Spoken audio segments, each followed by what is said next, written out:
quem acha que a Ellie estava indo para os vagalumes sabendo que ia morrer, está muito enganado. Pois numa parte da gameplay, ela pergunta para Joel como seria que eles iriam extrair essa cura dela. E ele, obviamente, não sabia responder. Então, vejam a cena. Como eles vão fazer isso?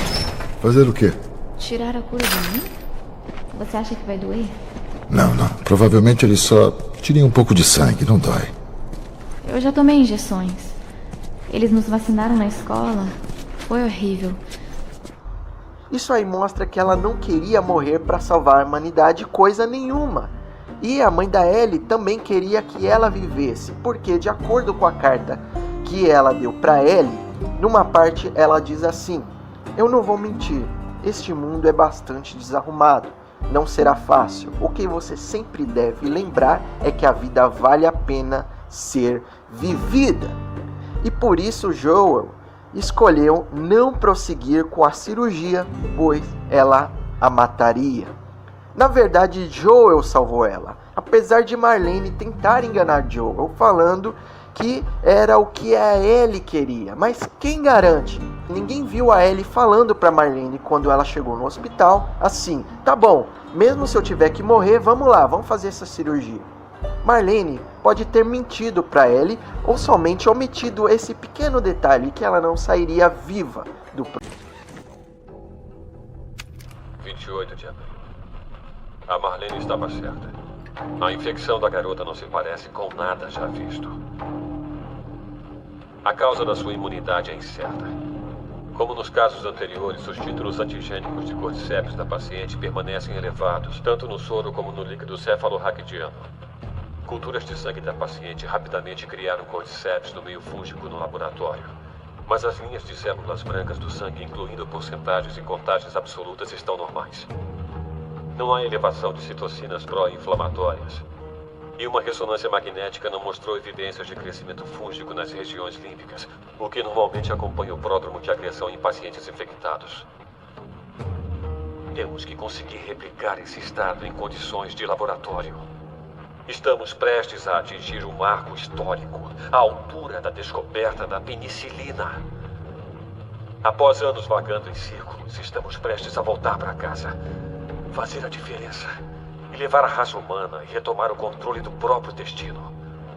O nosso sacrifício e o de centenas de homens e mulheres que sangraram, sofreram ou deram suas vidas não será em vão. São 17h30 de 28 de abril. Acabei de falar. É como gritar com o nosso cirurgião-chefe. Aparentemente, não há como extrair o parasita sem eliminar o hospedeiro. Um jeito bonito de dizer que temos que matar a garota. E agora estão pedindo minha autorização. Os testes estão ficando cada vez mais difíceis, não é?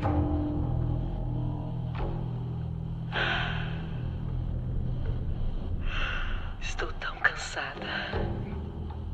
Estou exausta e só quero que isso acabe.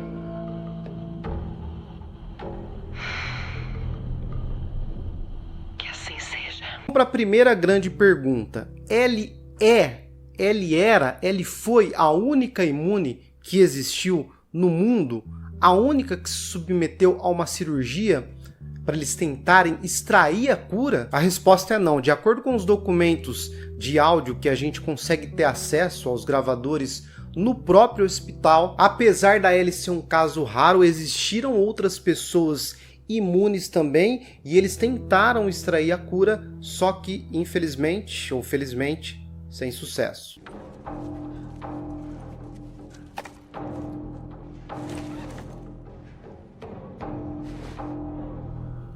A Marlene estava certa. A infecção da garota não se parece com nada já visto. A causa da sua imunidade é incerta. Como nos casos anteriores, os títulos antigênicos de cordyceps da paciente permanecem elevados, tanto no soro como no líquido cefalorraquidiano.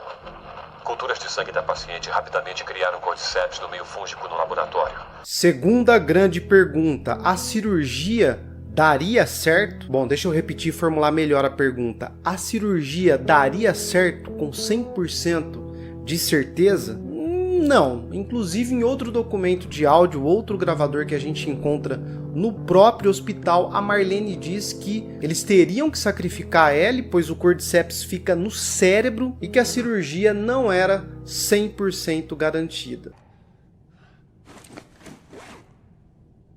São 17h30 de 28 de abril. Acabei de falar.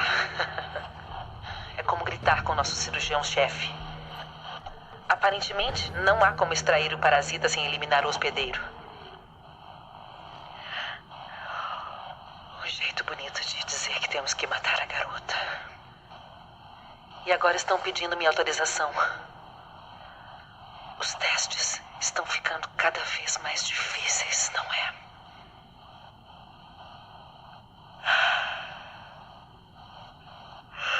Estou tão cansada.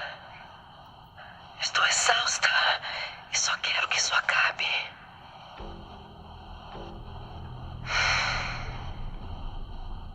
Que assim seja. Então vamos lá, a gente já tem respostas importantes aqui. Então a mentira do Joel foi uma meia verdade ou uma meia mentira. Então no final do jogo, no carro, quando a Ellie acorda, a gente tem uma verdade do Joel.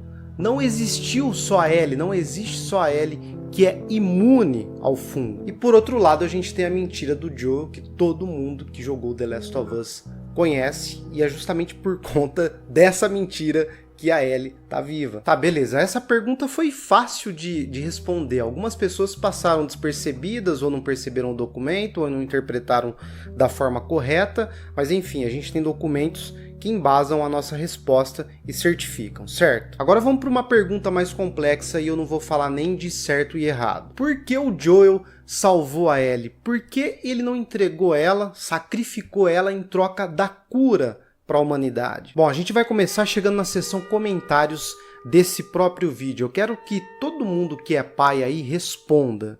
E quem não é pai vai ler a resposta desses pais.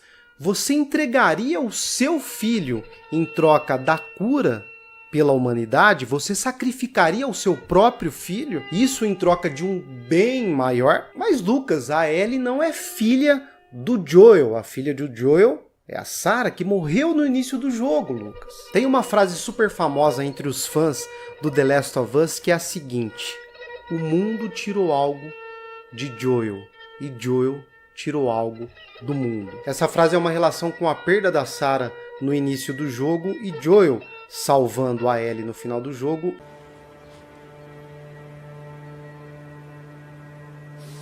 Ela precisava achar um sentido para a imunidade dela.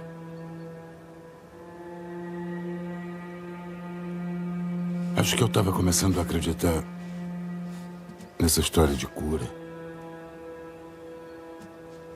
Ou então eu só queria ajudar ela.